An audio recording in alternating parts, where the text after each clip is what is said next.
madaxweyne ku-xigeenka jamhuuriyadda Soomaaliland mudane Cabdiraxmaan Cabdullaahi Saylici ayaa maanta hotel Mansoor magaalada Hargeysa ka furay carwo ganacsi oo tii ugu ballaarneyd ee laga qaban qaabiyo gayiga Soomaaliland warumuurta ku saabsan waxa inoo haya wariyahayaga Cabdi Cismaan Almis munaasabadan oo lagu soo bandhigay carwadii ugu weyneed ee lagu soo bandhigay Soomaaliland waxa ka soo qayb galay ganacsato ka badan 100 oo ka kala yimi dalka dibadiisa iyo gudihiisa madaxweyne ku-xigeenka jamhuuriyadda Soomaaliland Cabdiraxmaan Cabdullaahi Ismaaciil Saylici oo madashan ka soo qayb galay ayaa waxa ku wehelinayay wasiirro mas'uuliyiin kala duwan iyo dhalinyarada soo qaban qaabisay carwadan madaxweyne ku-xigeenka jamhuuriyadda Soomaaliland mudane Cabdiraxmaan Cabdullaahi Ismaaciil Saylici oo madashan hadal ka jeediyay ayaa ku ammaanay ganacsatada dalka gudihiisa iyo dibadiisa dadaalka xooggan ee wadaniyadeed ay sameeyeen taasina ay muujinayso 20 sano kadib in Soomaaliland horumar ku talaabsatay madaxweyne ku-xigeenku arrinta ka hadlay waxa hadalkiisa ka mid ahaa runtii maanta farxad weyn bay noqotay barnaamijka ummadda Soomaaliland xawada qiimaha iyo qaayaha leh ee maanta soo qayb galno oo runtii muujinaysa dadaalka dadka Soomaaliland ku jiraan horumarinta dalkooda Soomaaliland saala socotaan inta 20 sano ah ee isku tashiga ku soo gaadhay cid kastoo inaga mid ah aqoonyahan ahto ama ganacsato ha ahto dalka wuxuu ku soo biiriyay talaabo kasta oo ay maro horumar leh qayb qaadana waxay loo dhaweynaysaa ay loo soo jiidanaysaa beesha caalamka waxaan ka bilownay meel baabaasan dal burburay maanta runtii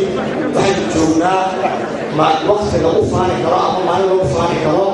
in dalal badan oo jecel quraan maanta kuraasi waa fadhiya ay uga horreeyaan xagga ganacsiga xagga dimuqraadiyadda iyo xagga nabadgelyada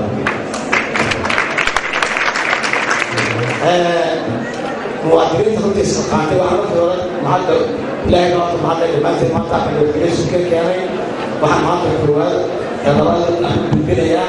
dhalinyarada sida fiican loo soo agaasitay hawshan runtii ee isku xilqaamay inay qabsoonto carwada quruxda badan ee ganacsi carwadu runtii waxa weeyaan sida u taqaanaan waxay muujinaysaa mar wax isbarasho oo ganacsiga isbaranaysa